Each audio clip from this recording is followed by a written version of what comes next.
Welcome back to the Life Outside podcast, where we share stories from outside to hopefully inspire you to get outside as well. My name is Cam Bostock, and on this week's episode, I chat to Jenn Gaskell. Jenn is a passionate ultra runner, hiker, and self-proclaimed mountain addict. She has competed in iconic races such as Ultra-Trail Mont Blanc, Tor Des Geants, and many more. In 2022, Jenn ran from Annapurna to Everest, a 1,000-kilometre long journey which inspired a return to Nepal in 2023 to hike the Great Himalayan Trail. The GHT is a rugged, often remote, 1,500-kilometre journey traversing the length of Nepal, and Jenn shares her incredible adventure from near-death experiences to heartwarming encounters with locals. We hope you enjoy. Jenn. Hi. How's it going? Really good. Thanks for coming over. It's really nice to meet you. Of course. Thanks for reaching out, coming onto the Life Outside podcast. Excited to have you. You are from Scotland, visiting Perth at the moment, so we are very lucky to be able to sit here in person. Long way from home. Yeah, it's super hot. When I left Scotland, it was -10, and then I came to Perth, and I thought I'd start with the Cape to Cape track, and I was roasting. Yeah, geez, -10 in Scotland.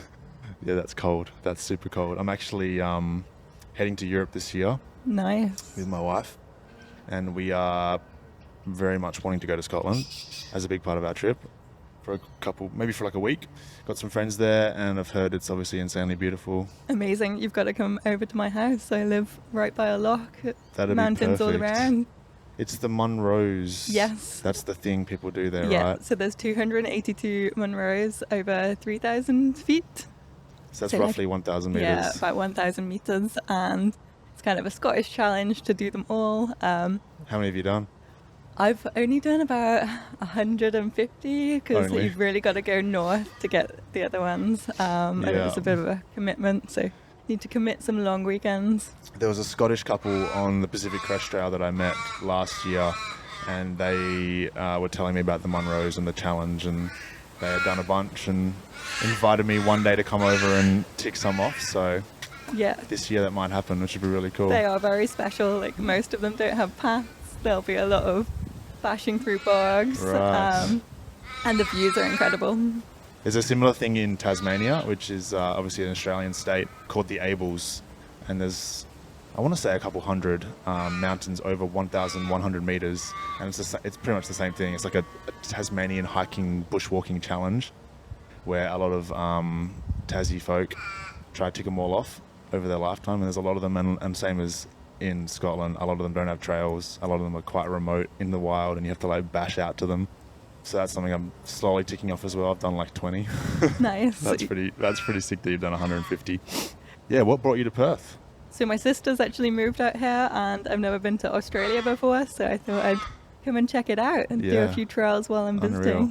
You're big into the ultra running world, Definitely. hiking, anything outdoors, endurance sort of sports. That's your jam. Yep, absolutely anything outdoors. I love just mountain biking, road biking.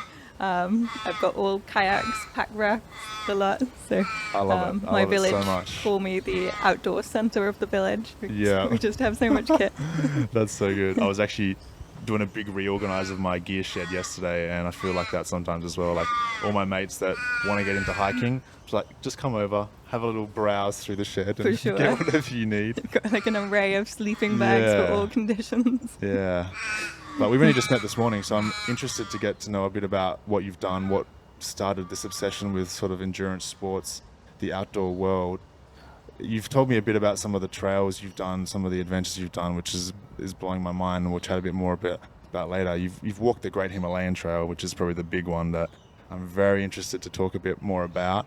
But where did it start for you? Did you grow up loving the outdoors? Yeah, I was always quite an outdoorsy kid. I remember the long summer holidays. I'd just leave the door in the morning and be out kind of scampering.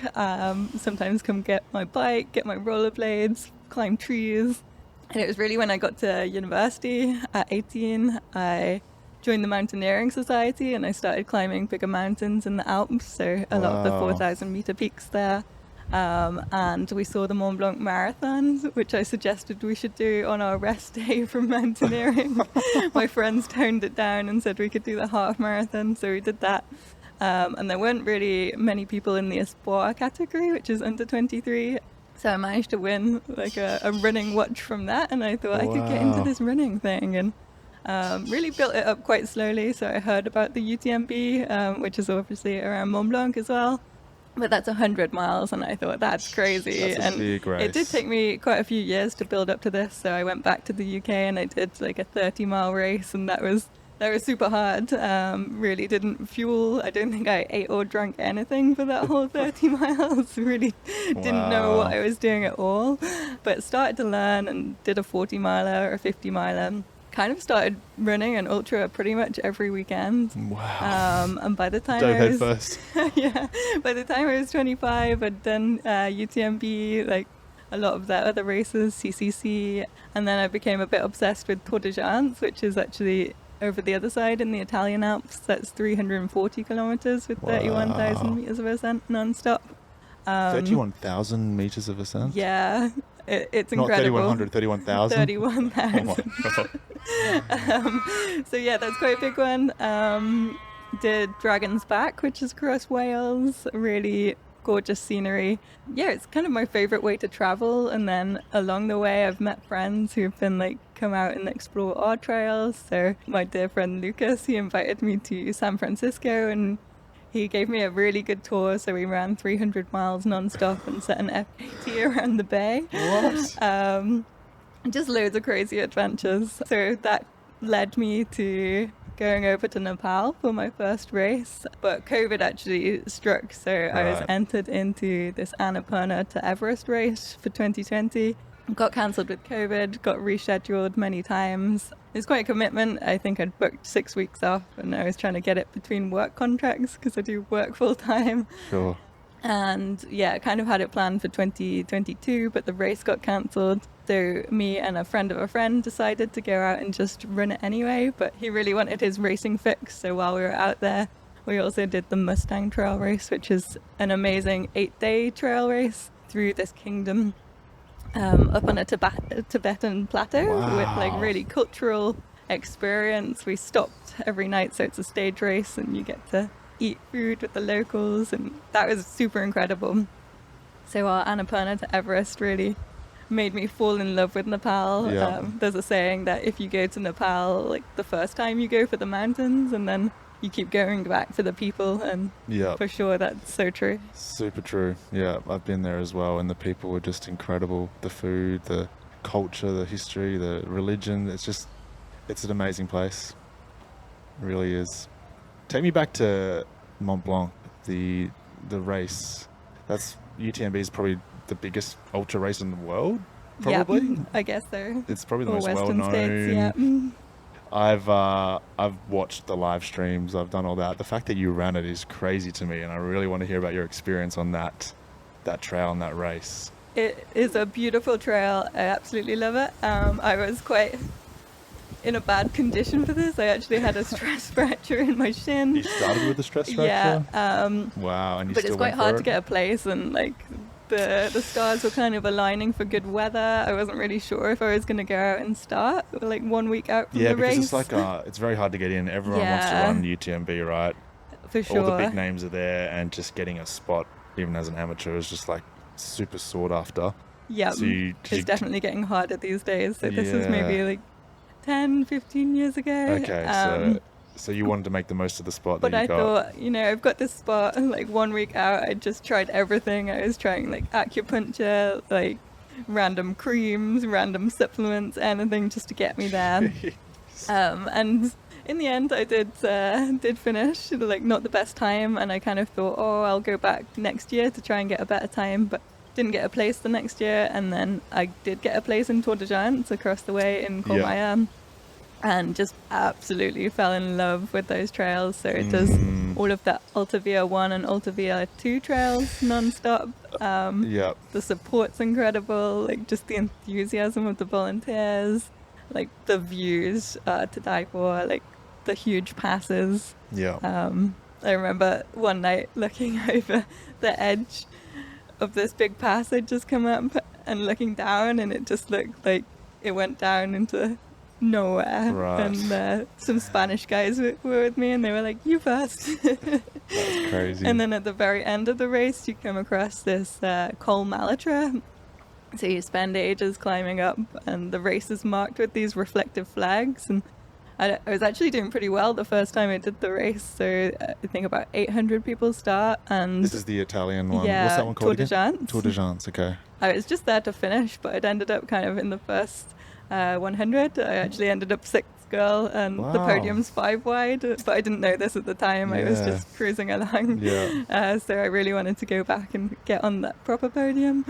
But yeah, they marked the route with reflective flags, and I was just following these flags, and I kept looking up, and the col gets steeper and steeper, and I was looking up, and I was seeing stars, but I thought they were flags, and I just Oh thought my. I was climbing forever. Oh, And then it was quite a surprise when I reached the top.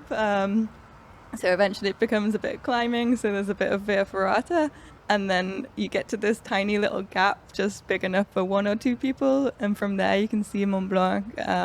And it was 3 a.m, been alone for 2 days and 2 nights pretty much, and it was a full moon, and you could see the Mont Blanc massive, and it was just wow, like the most beautiful moment. never forget moments like that. I really didn't even want to like leave the call. For those who are not sort of into the ultra running world, this is pretty normal, right? You're like running through the night for Yeah. multiple days in a row. You're just out there, sleep deprived, For completely sure, exhausted. hallucinating. Yeah. I actually thought there was an earthquake at one point, but it was Really? just me like about to collapse. Wow. So are you getting any sleep on trails, on like races like this that So- are a couple of days long? You're just going Yeah. through the whole night. You're napping at all, or For like 4 days, you can maybe get away with no sleep, but I was maybe putting 4 in days. 20-minute naps occasionally just to increase the pace a little bit. 20-minute naps? Wow. Yeah. It's intense. I've never really done any ultra running. I've done a lot of through hiking. So I'm putting in big miles, but I'm sleeping 8 hours every night. Yeah. I'm recovering, feeling fresh the next morning. Obviously, it's not a race setting, which is quite different, but that's just a whole new world to me. It's a really good, fun world. It feels like a never-ending party. Like Yeah. when you get into it, so they have a lot of refuges open, and Mhm. like all the volunteers are so enthusiastic. It's like a party experience. Even if you come into a checkpoint at 4 a.m, they're Yeah. delighted to see you. And I want to get more into ultra running. I think that's sort of the next stage for me. I still want to through hike and hike a lot, obviously, but I want to get more into running.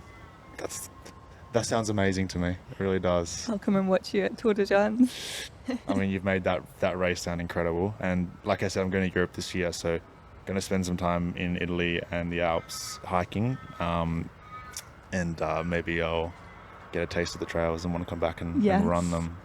So you finished UTMB with a stress fracture. Were you in pain that whole race? That sounds Yeah. absolutely miserable. It wasn't great, but I really enjoyed it. Like the scenery is amazing. I did actually meet one of my best friends on that Okay, race. so you had some distractions from the Yeah, pain of the like stress fracture. really, I meet so many friends doing this ultra running. And, Yeah, we've had so many adventures together since. that's so- amazing. It's the same as through hiking once again. Like, if you meet someone out on trail, you're both going through potentially one of the hardest things you ever will. And so there's just this bond that naturally forms, right? For sure. No one it's else intense. outside of the race or the trail will ever understand what you guys went through. And so you always have that. Definitely. I love it. Yeah, it's super cool. Like, I've met some of my best mates on trail as well for that reason. Like, for one, you're spending a lot of time together because especially if you're like running together or whatever, you have lots of time to chat and connect, and then you're just in pain and suffering and sleep deprived and hallucinating together, and it's like those things bond you 100%. It's such a boost when you make a Yeah, great friend. that's incredible. What's your favorite race you've ever done? Definitely Tor Des Geants. Tor Des Geants, okay. But I've done lots of other fun runs. So our San Francisco Bay run was amazing. Yeah, okay. So was that FKT, right? Yep. Yeah, that's probably where hiking and ultra running mix, especially on some of the really long trails, is these FKT attempts. Yeah. Where like that's when the sleep deprivation comes in and the crazy exhaustion. You're just pushing, all out for a long period of time. Just a couple of days ago, I talked to my friend Maddie Waite, which that episode of the podcast will be up a couple of weeks before this one, and she got the FKT on Te Aroha in New Zealand, so Nice. 3,000 kilometers, and some of her stories of like, especially the last couple of weeks of just going all out and sacrificing all sleep, sacrificing the body and just everything and just sending it home. It's crazy. And I mean, I think most people just don't understand like why people choose to do this stuff. What is it for you? Like pushing your body to the limits, sleep deprivation, like stress, running on stress fractures, like that's not a normal thing to do. A lot of people that are listening are like, I just want to go hike slowly. Yeah. What draws you to sort of these intense efforts that are not very comfortable? I just think it's a really cool adventure to do it all in one. If you've got this big trail, so a Tor Des Mont Blanc, you would typically walk maybe 7 days. Yeah. But to do it all in one, you experience so many different things. Like you'll be out there at 3 a.m. in a storm. So in Italy, I was on this high pass and there is this new type of lightning I hadn't seen, like cloud to cloud lightning. They called it globerati, I think, in Italian. Wow. And it's just a crazy experience standing above this lightning and wondering if it's safe and seeing what your body can do. Like the first 30-mile race I did, I'd say that was the most messed up I was because I didn't fuel and then you start to learn how to look after yourself a bit better. And you can push yourself further each time. Yeah, I think that's what I tend to tell people as well. Like obviously I'm not doing as extreme things as you and other ultra runners, but I do walk long days on trail. I tend to get up before the sun and go to bed after, like get to camp after the sun, and I feel like you get to experience more. I think Definitely. a bigger range of emotion, a bigger range of like finding out what you're capable of. And I love just like walking and seeing sunrise on the trail rather than, you know, waking up and the sun's already risen. And like, I feel like you miss a lot by not pushing that little bit harder.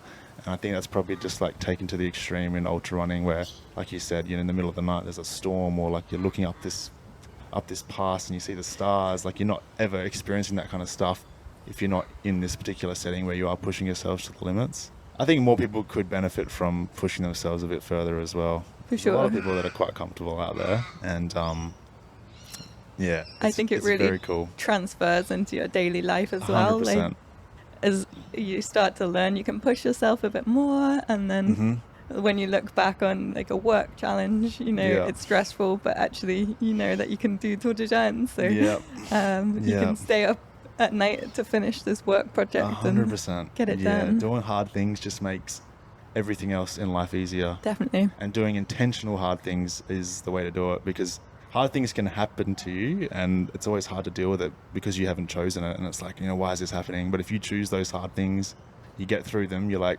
okay, I can bloody do this. I can do a lot of things.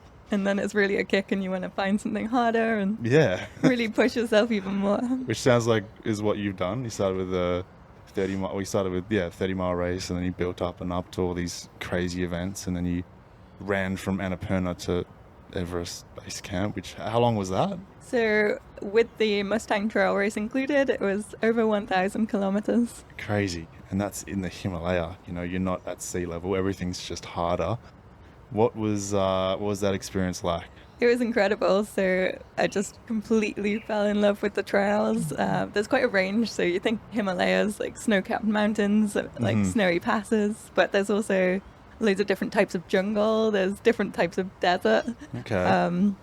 Just the people along the way are so incredible. So we really went lightweight for this. We didn't take a sleeping bag or anything. I just had a jacket. And so you just slept in tea houses? Yeah, so there was tea houses on both ends, so towards Everest and towards Annapurna, but in the central region we were kind of relying on locals to take us in. So homestays, we'd kind of turn up in a village and be like, anyone want to take us home and feed us dalbat for the night? And everyone would always say yes, and we had an amazing experience. So one of my favorite nights actually was in the central region where we really didn't know where we'd stay, and we wanted to keep pushing to enjoy the daylight, and then the sun was setting, and we asked someone, can we stay at your house? And it was the first person that said no. And we were like, what are we going to do? So we were climbing up this hill and there's not too many more houses up the hill. So we were like, do we climb up the hill a little bit more and risk it?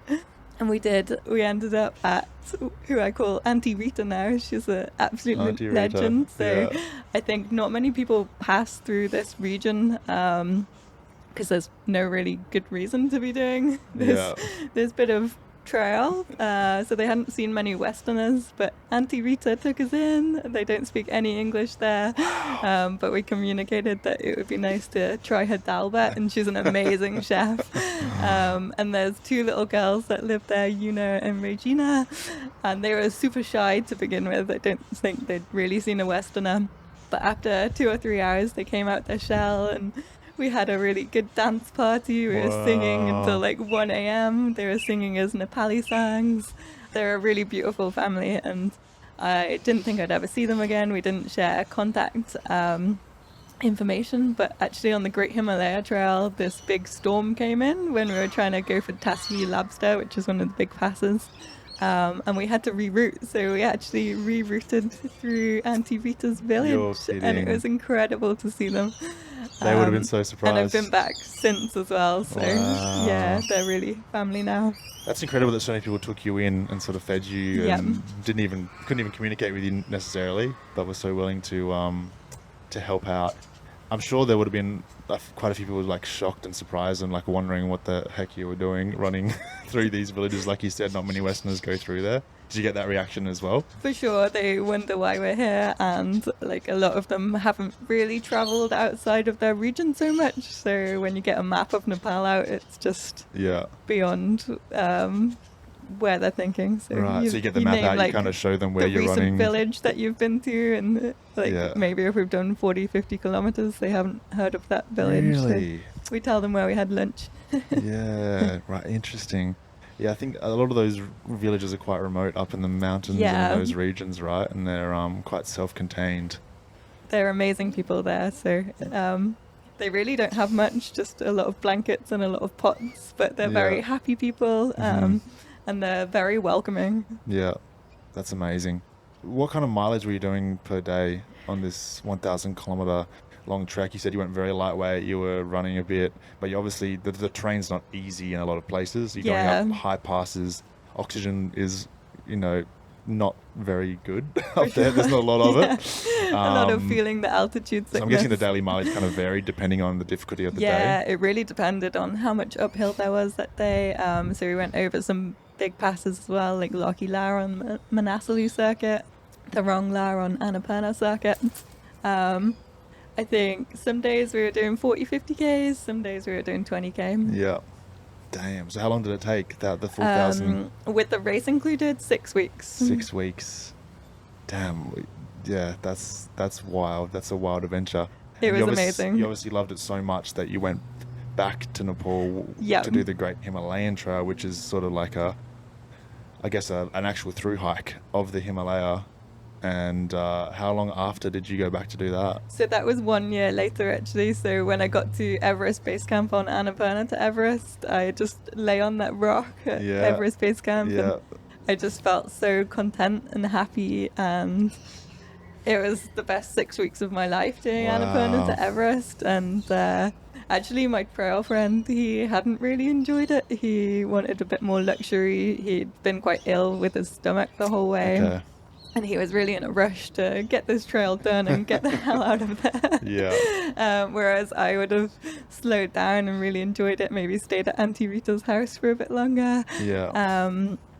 And we'd met these two Catalonians that year going the opposite way on the Great Himalayan Trail. So they'd planted this seed, and as I lay there on this rock at Everest Base Camp, I was like, at the moment, I'm super content. I don't need anything, but this seed has been planted, and I'm coming back. Yeah.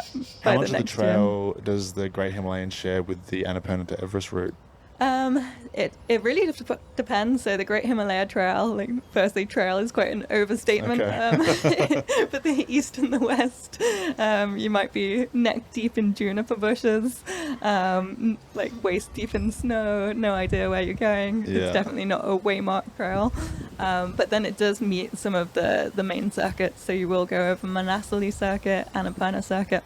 It depends which routes you take. So there's a high route and a low route. The high route we were aiming for, and it's got 5 technical passes. So some people try to avoid the technical passes where you need ropes and ice axes and crampons and harnesses, and the gear gets pretty heavy.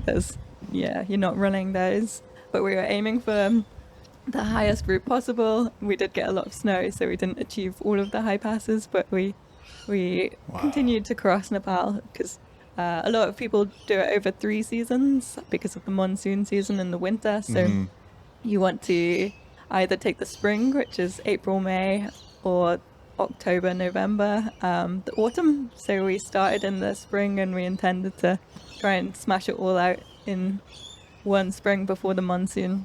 Wow. So 1,500 kilometers, the Great Himalayan Trail? Yeah, approximately maybe 1,700, depending on somewhere in that all range. your rerouting. Yeah. So where's the start and the finish? It essentially traverses most of Nepal, right? Yep. So you really go from, we started at the east border, which is at Kanchenjunga Base Camp. And then we finished at the west border with Tibet, China, in this little village called Tilsa. Wow.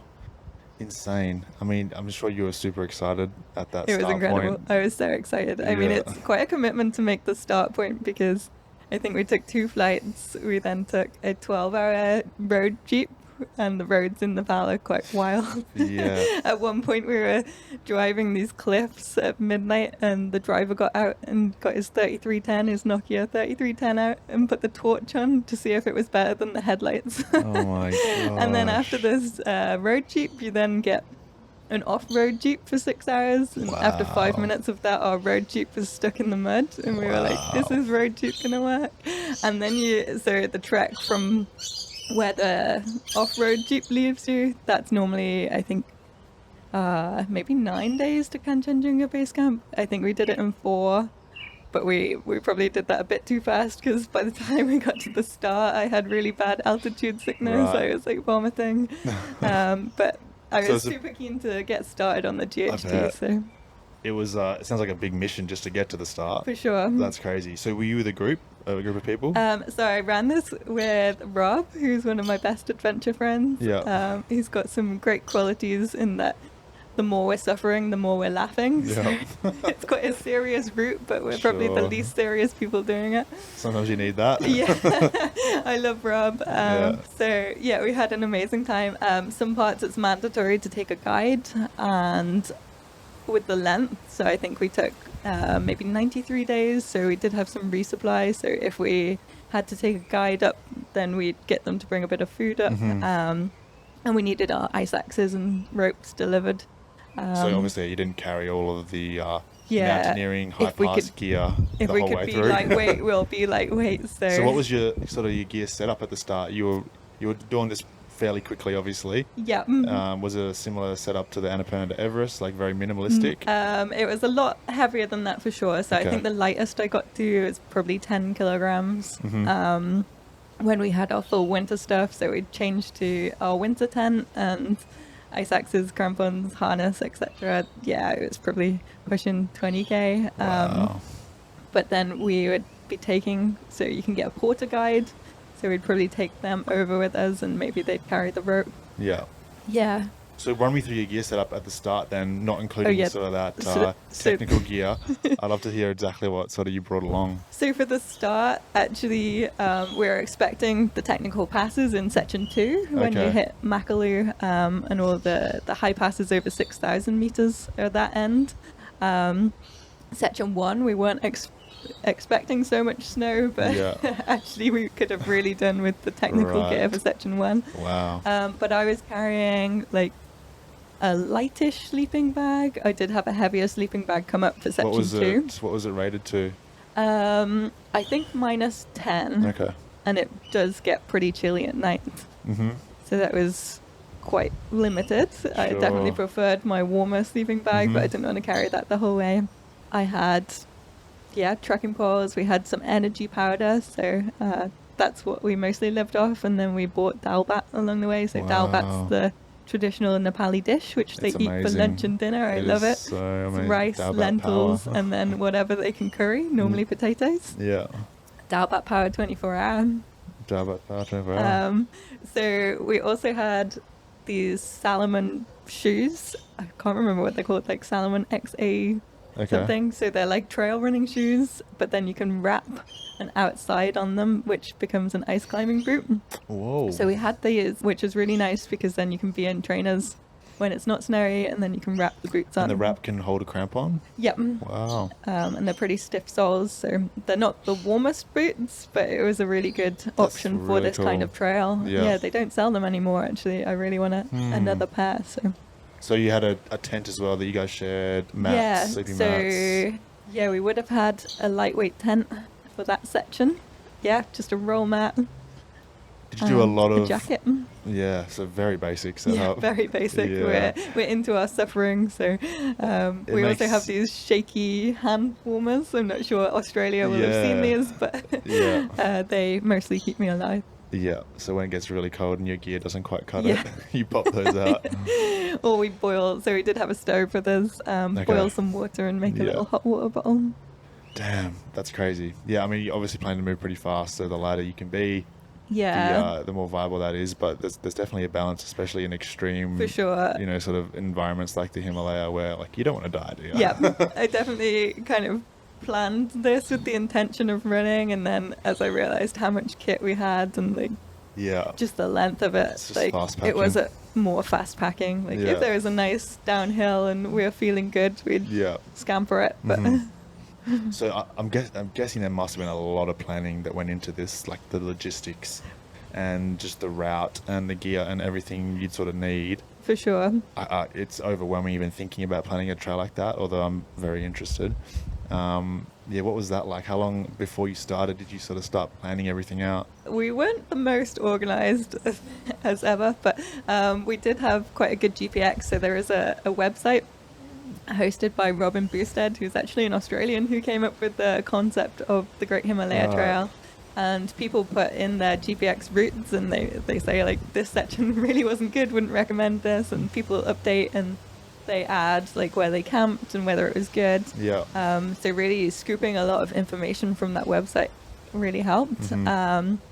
Gear wise, we've done quite a lot of big adventures. Rob's really into his winter climbing in Scotland, so yeah, we were quite set up for that. Had the ropes. He got these Salomon boots first, and then I copied him. My normal winter climbing boots are super heavy, and I didn't want to carry them. And obviously, you're both very physically capable, so you're quite confident. Like, we'll be able to put one foot in front of the other. Rob was kind of wheeled out of retirement, so I actually met him maybe 12 years ago at the UK's hardest race called the Spine Race, which is a winter race. He was only about 22 when I met him, quite fit, and we ran most of this together. And then he kind of got a job, got a wife, and got a little fat, but he lost 20 kilograms along the trail. Wow, and 20. He was like at his fittest by the time we finished this trail. So. I mean, that's the thing about long distance hiking and running, is your body just adapts over time, and you finish the trail or the race or whatever it is just in insanely good shape. And he's always so strong on the uphills, with his energy belly in tow. Damn. So you made it to the trailhead and you were prepped. What was the first couple of weeks on trail like? So Annapurna to Everest, I'd enjoyed like every moment. But actually the first month of Great Himalayan Trail was quite a lot of suffering. So it's suggested you start early April. So we left Kanchenjunga Base Camp 2nd of April. But we really hit a lot of snow that year, and we weren't expecting so much in section 1, and it got pretty wild pretty quickly. So we actually celebrate the 18th of April as our survival day, because 18th of April was pretty wild. What happened on the 18th of April? We should probably start on the 17th of April. So there's this section called the Enchanted Forest, where a lot of people get lost, and we'd managed to get out of the Enchanted Forest, but climbing out of there's like a lot of loose snow, a lot of avalanches, a lot of juniper bush, and we'd seen these two people, their footsteps. We'd been following those for a little while in the snow, and we thought it was these guys that we knew on the trail ahead of us, but it actually turned out not to be them. But we followed these until we found a nice flat place to camp. And at this point, they'd built a heli rescue pad, and they'd like got the hell out of there and just aborted. Really? And we were like, "Oh no, what happened next?" The people you were following had aborted. Yeah. So we camped on their helipad, and that's where the 18th of April began. So we woke up to the sound of like avalanches everywhere. Rob's normally like a really confident, he's a way better winter climber than me. And Rob was like, I suggest we should call like a helicopter at this point, looking at these slopes, because we're looking at this huge pass. It just looks like no idea where we'll go. There's just all these gullies where you can see it's avalanched. We don't have our winter gear with us yet because we're still on section 1. But I'm like still super enthusiastic. I'm like, we should give it a go. Let's go have a look. These guys failed, but we can do it. We've literally just got our wrap-ons, so we've got kind of winter boots, but we don't have an ice axe. We don't have rope. Did you have crampons? We have micro spikes. Okay. Yeah. So we put on what we've got and we give it a go. Rob's kind of at his heaviest at this point. He's also got a really heavy rucksack. He starts to get more minimal throughout the trip.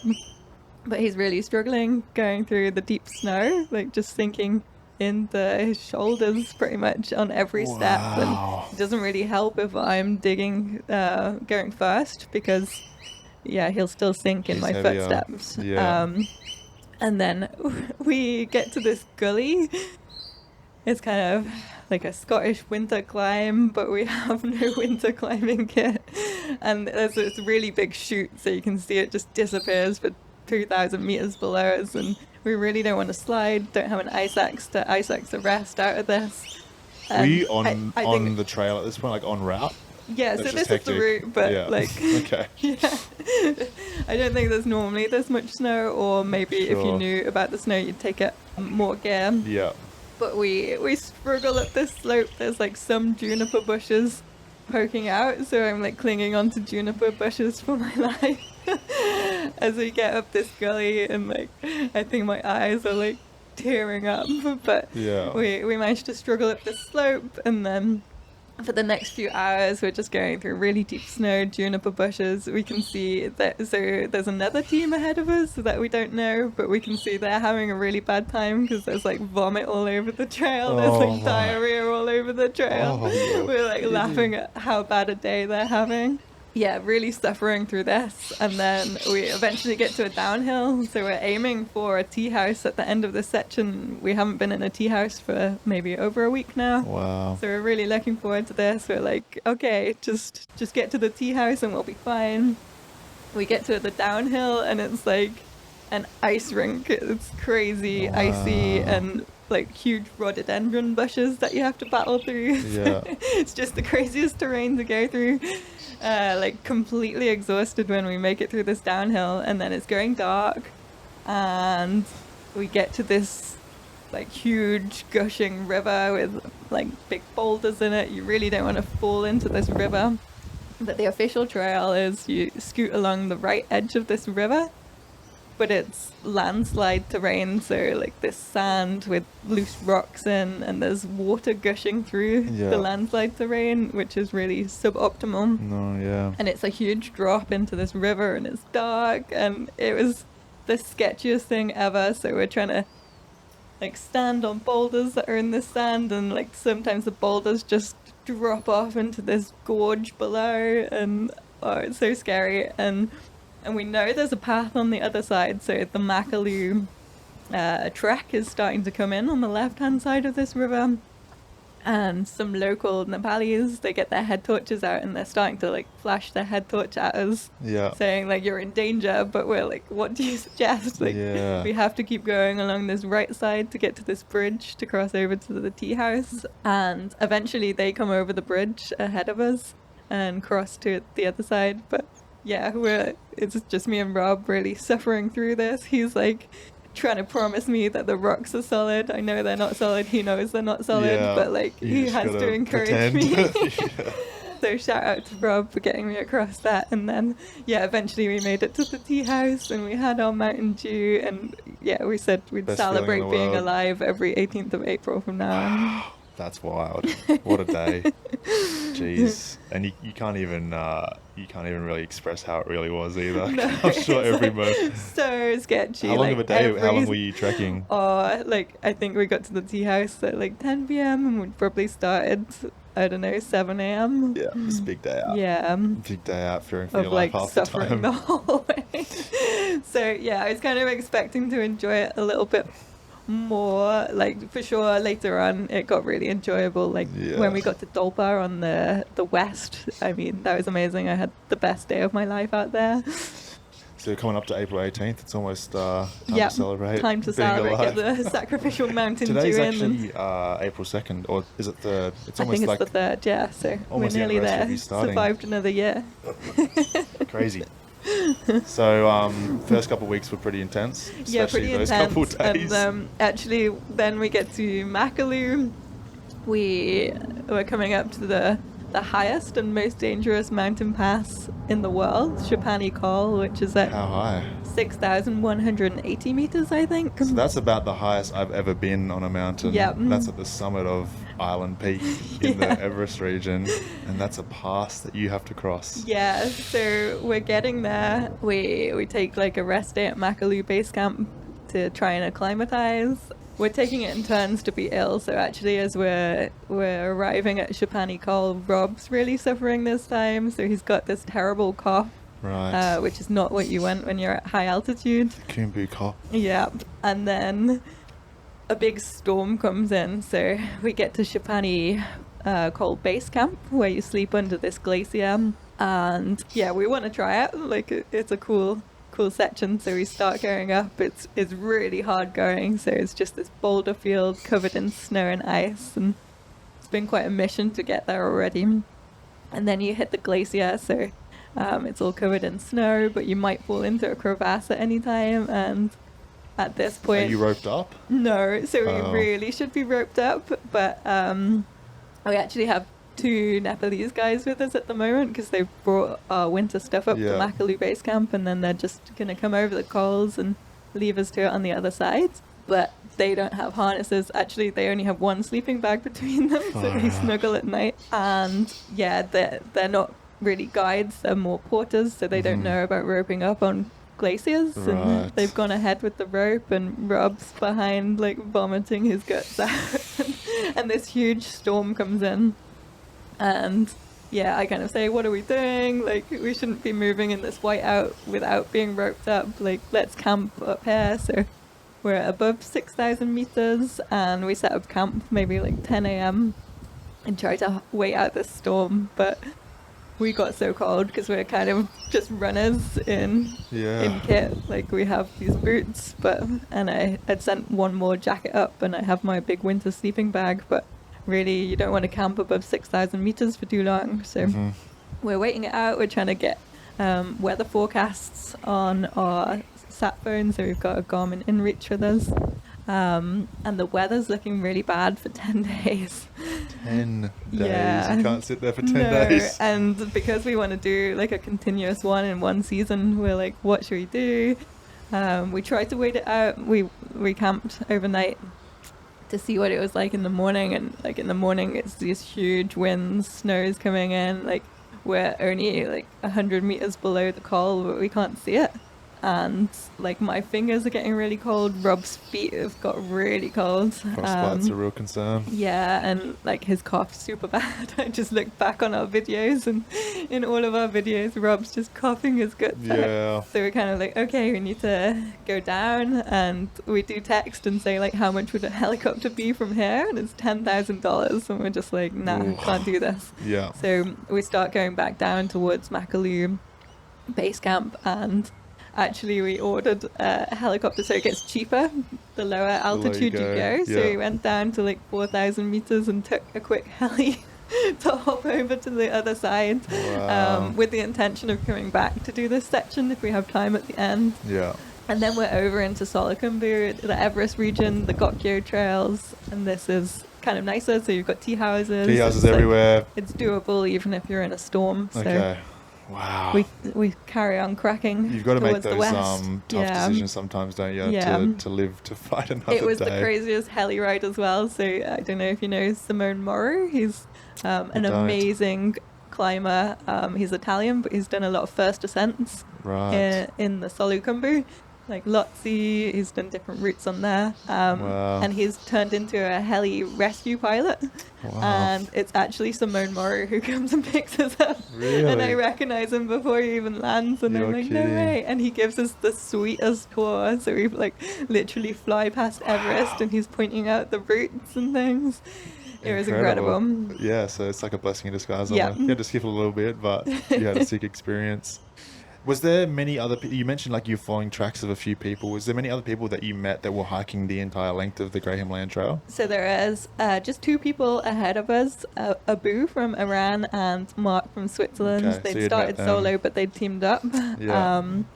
And the team that got rescued, I think they were from New Zealand, but we didn't know about them. So we were concerned it might have been Abu that got rescued, but we later saw. So there's a few others out there sort of doing a similar trek to you guys. Do you know how many people walk the trail every year or I every think season? only like 10 people had completed the full high route the year we started, but Abu and Mark did manage to do the full route since, and maybe a few others.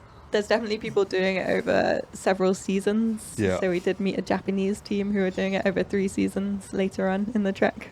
So it's not a very popular mission, really. There's No, not too many people out there doing it. A lot of people do it in sections, and like it's more of a lifetime thing. Like doing the Yeah. Monroes is a lifetime thing. Sure. But Yeah. some people do smash it out in a 1 hour. Crazy. So you made it to the Everest region? Yes. Would have been a bit of a difference being so different busy vibe. everywhere. Different vibe for sure. The Everest Highway, I mean, I've been in that region. That's really the only area of the Himalaya I've explored, and there's just a lot of people trekking.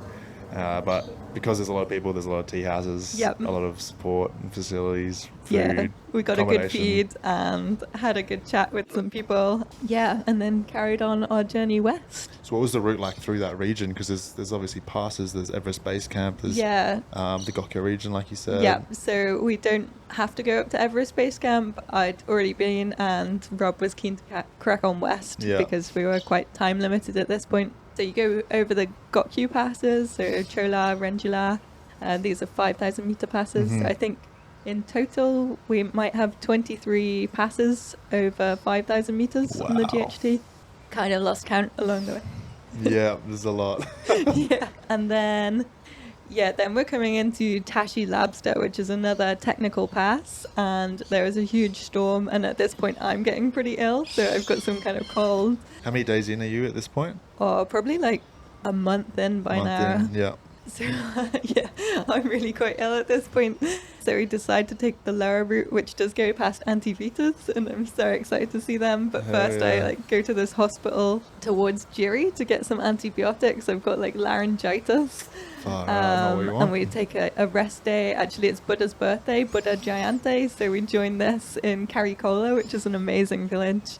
I really love the people of Karikola. So we take the religious texts around the village and then have a bit of party. Everyone goes to the monastery. Yeah, super sweet day. Like I love the GHT for this because you go with an intention of doing this trail, but then actually you start living this life along the way. Yeah. Like you get invited to house parties. We end up at a Hindu festival in Auntie Rita's village where we see 100 goats sacrificed. Wow.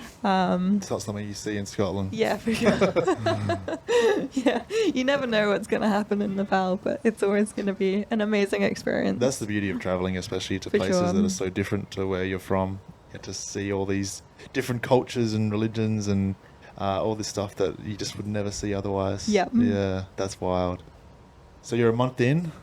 Yeah. You've both been pretty sick at points. Yeah, so it's my turn to be sick. Yeah. Did you recover okay from that? Did you get over I it? kind of lose my voice for like a good week, so Rob gets Really? a bit of peace. Okay. But then, we crack on. We're both healthy for a little while, actually, so it does get warmer in the central regions, and Is you're it more lower? Is that why? Or? yeah, a bit lower. You're more in like Manasalu and Annapurna, so you're getting tea houses. So we're sleeping inside for a change. I think we spent 43 nights camping, and then the rest of the time was in tea houses. So pretty much a 50-50 split. Yeah. Yeah. Yeah, wow. So you're lower, warmer section, we're moving a bit quicker. Yeah. Yeah. Okay. Yeah, I get to like run the downhill in Annapurna, Nice. which is really nice. What was your longest day, like kilometers wise? I'm not actually sure, track? you know. I really need to go back and look at my Strava. Yeah. Probably like 40k. Okay. Yeah. Wow. Are you recording, like, were you video recording a lot of So this? I have actually made videos, but I haven't edited them. Okay. I just hoard videos of my I feel like you need to adventures. post these somewhere because Yeah, for sure. I would love to sort them out because they're such a cool memory. And because every time you're telling all these stories, and I'm just imagining in my head what it would look like, but like seeing it would be epic, and I'm sure the For listeners sure. would love to see some of these crazy adventures. What was the second half of the trek like? so we get into this more popular region that's really nice. We chat to people, and then it gets quieter again. So after Kagbeni, we enter kind of Mustang and the Dolpa region. So Dolpa is one of the final sections, and that takes about a month. Then we go through Mugu as well. It's wild, so it's like desert this way. So actually we've kind of gone through the jungles of Manaslu, so there's lots of leeches. Wow. And then you get into this cool desert. So Mustang has these crazy cliffs. I'm not even sure what the name of these cliffs are. They're just wild features with like columns of red dirt. And then kind of more yellow desert into Dolpa. You're getting a very diverse range of environments. Yeah, it's really remote, and there's like vultures circling. There's one day where we like nearly run out of water because, I mean, from Scotland, we're used to just finding streams and drinking out of them all the time, and it's Yeah. been pretty good on the waterfront so far. And then we get into this desert, and I think day one of desert, we're really running out of water. True. We find this dirty puddle, and there's vultures like right near me watching me. They're just waiting for you to die. Yeah. Like, this is a good And feed. we're just like filtering this dirty puddle, and it gets more Tibetan culture. So the houses are really different. The people are very different. They're speaking Tibetan rather than Nepali. Yeah, I really love the Tibetan regions. There's lots of yaks everywhere. Yeah. It's really, really basic. Like, no one has a toilet. They don't even have a designated area for a toilet. You just go in the fields. Really incredible. Damn. So the last month was pretty remote. It's The culture amazing. changed. So And there's some challenging technical high areas as well yeah, towards the end, or? there's quite a lot of rockfall in Dolpa actually, so I wore my helmet quite a lot of the time. Right. And there's these incredible blue lakes. So actually my favorite day, we get to Shepok Sundu, which is this super gorgeous blue lake, and it's an amazing trail. So it's quite a rocky trail to the side of this lake. You're cruising around, and then we enter into this gorge, climbing up this waterfall, and the trail kind of zigzags across the waterfall. We cross this waterfall like 11 Wow. times, and it's getting like rockier every time. And then we're just sleeping in caves at this point because there's a lot of caves in the rock, and Right. we set up this super cute cave, and there's snow leopards around. You can hear them. Snow leopards. So we're Okay. kind of like lying in our sleeping bags watching out snow leopards. That was my Are favorite day they ever. like a danger to humans, or? No, they're quite shy. Okay. Like, they'll eat your goats, but Okay. yeah. All the goats have been sacrificed. There's Yeah. none left. It's fresh Wow, out of goats. you're camping in caves. So it sounds pretty rugged and pretty Yeah. pretty remote. Yeah. Damn. Yeah, really remote. Actually, after my favorite day, we're then descending to this. It's called a village, but really it's just 2 or 3 tents of goat herders. And the snow is epic. It's really slushy snow, like really going into like chest deep snow every step of the way. And Yeah. it's quite a steep descent, and it takes us 2 or 3 hours to get down this slope. And just as we get to the bottom, I think I was like crying at this point. It was like so hard work. We get to the Yeah. bottom, we're totally exhausted. We're like flop on this rock like dead flies, just lying in the sun, and the whole slope avalanches. Like, That you just walk down. yeah, like one of those climbing videos you see of Everest, like when the You're whole kidding slope me. goes, and we're just like, oh my god, like So we as in that survived could've- another day. That could have got you. Literally every day. Actually, most things like rockfall, avalanches, like landslides, even dynamite when they're making new roads. They don't really put signs out, and so you walk around the corner and there's some dynamite planted in the road, and you're like, oh no.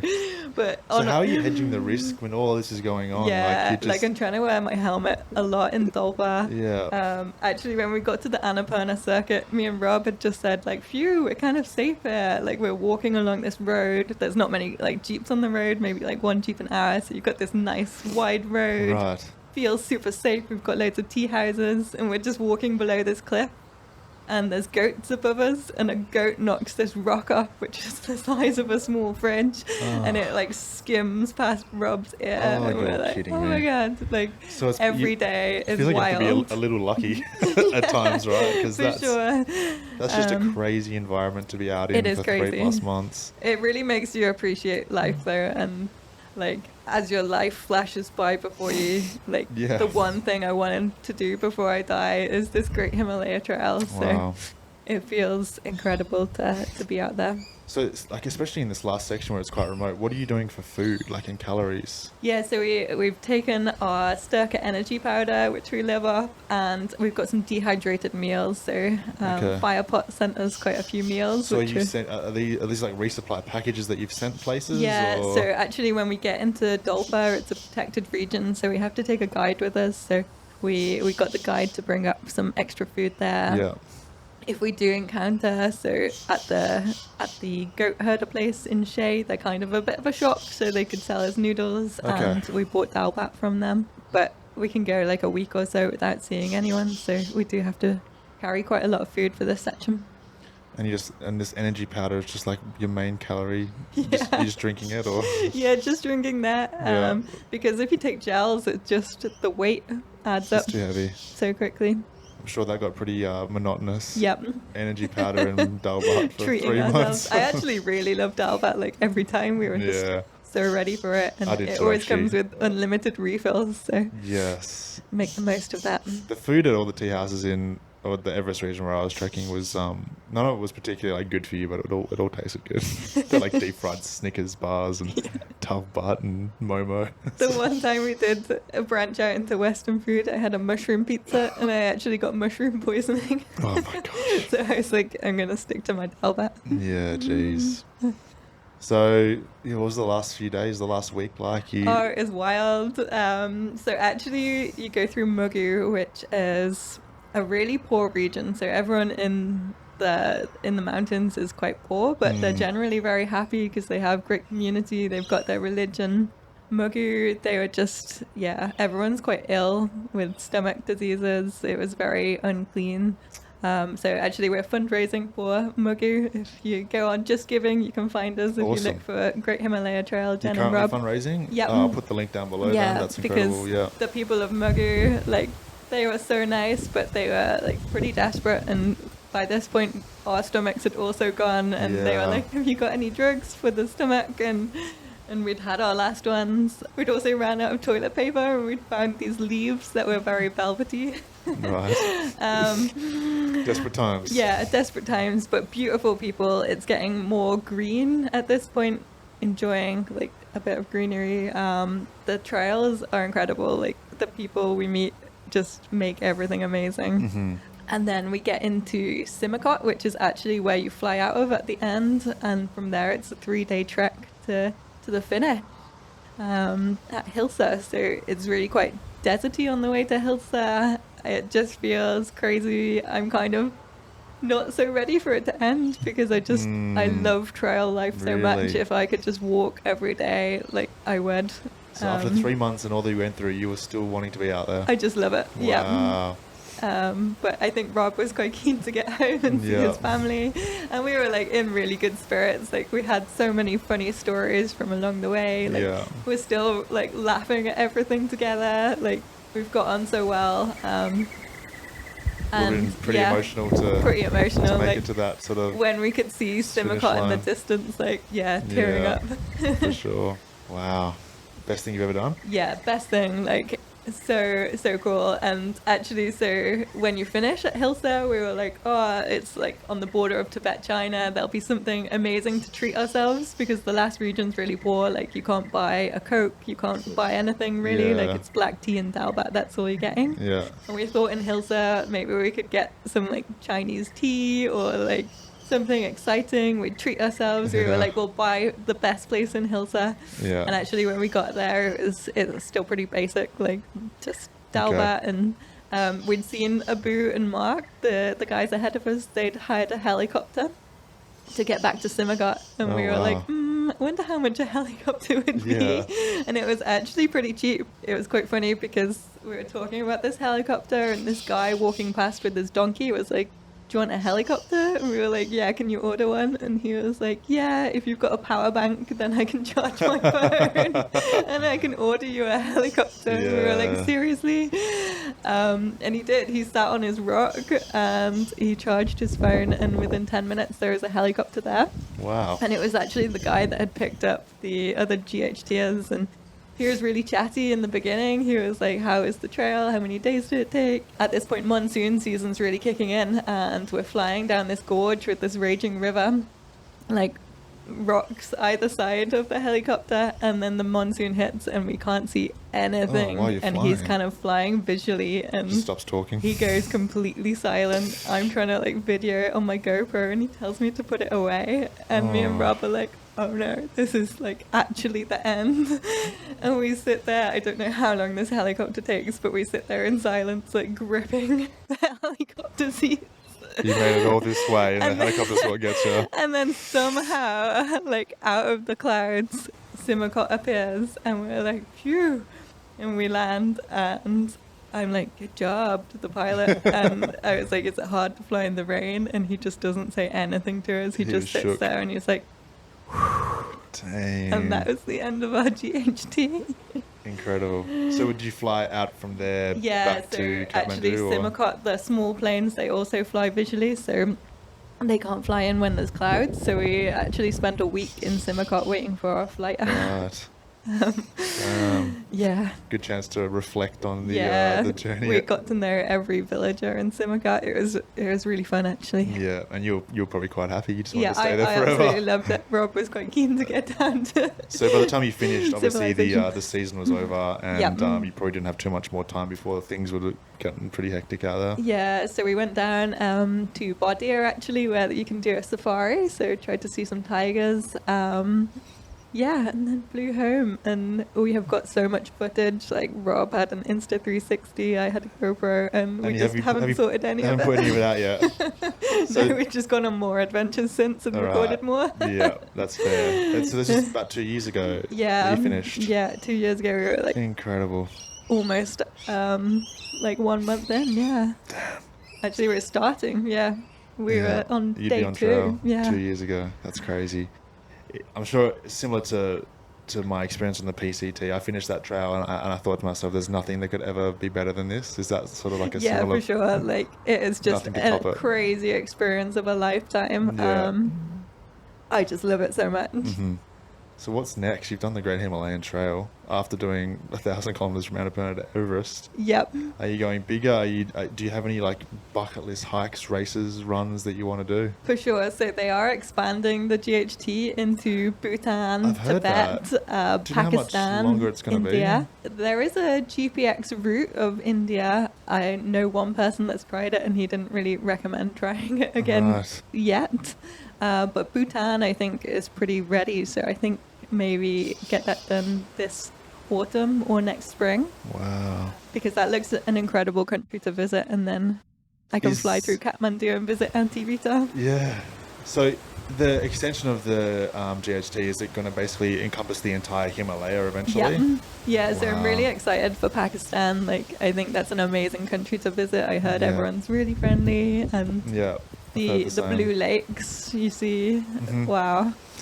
That would be the craziest trek on planet Earth. I mean, Yeah. it already is the GHT, but if it encompassed the entire Himalaya, Yeah. I mean, it wouldn't be possible to do it in one season, would it? No, definitely not. It'd be like a section by section or Yeah. country by country sort of endeavor. Incredible. So your goal now is to tick off Yeah, that for entire sure. route. And just explore more trails around the world. So I've just been out in the Middle East and did the Al Hajar in Oman. Okay. Really enjoyed that, actually. Slept like really nice caves to sleep in. Wow.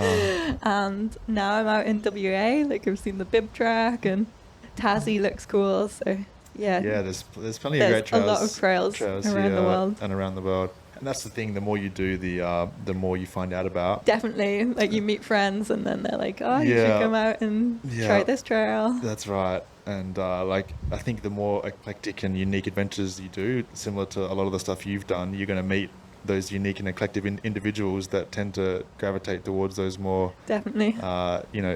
Adventures that not many people do. And so you've probably just got this list of like 1,000 things. The list is long. The list just is ever growing, isn't it? And that's the problem. Like these big treks, they take so long that it's hard to tick off many of them very quickly. And so work are like, where are you at? Yeah, you've got a lifetime ahead of you.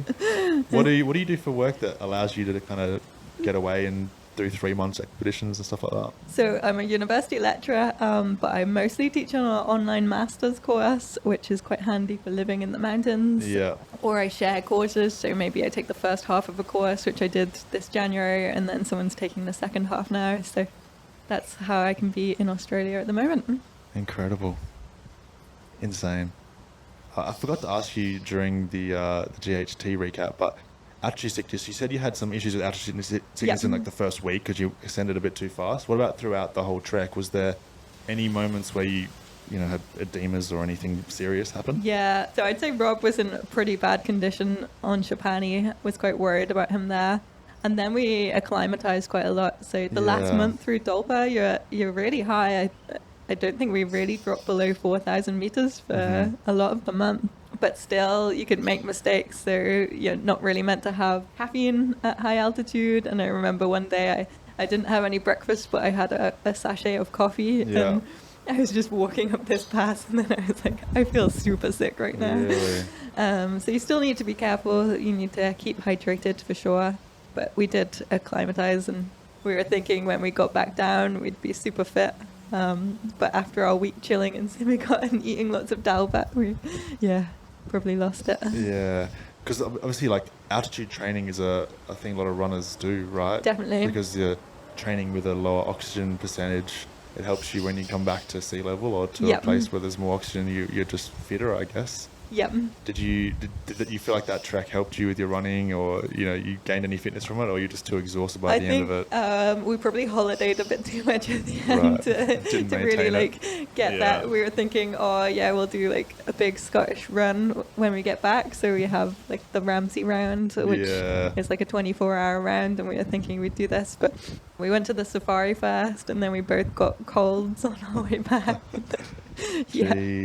My local hill race was like the week we got back, and I did it, but I was suffering. Right. Okay.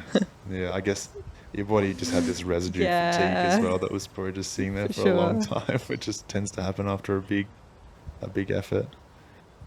Incredible. You've done some cool stuff. I hope you can post some of the videos. Yeah, I would really love to sort them out, because where can people follow you and see this stuff when it does go up? So I'm on Instagram at the moment, Jenn with 2 N's _Gaskell. And I'm not sure what my YouTube channel will be called, but one day I will sort out some videos. Amazing. I have recorded like a lot of trails. I recorded the Cape to Cape actually, and I thought it was quite funny because when I've watched the Australians, it's like a cute girl, like, look at all the nice wildflowers, and then it was me just dying in the heat coming from Scotland. Yeah.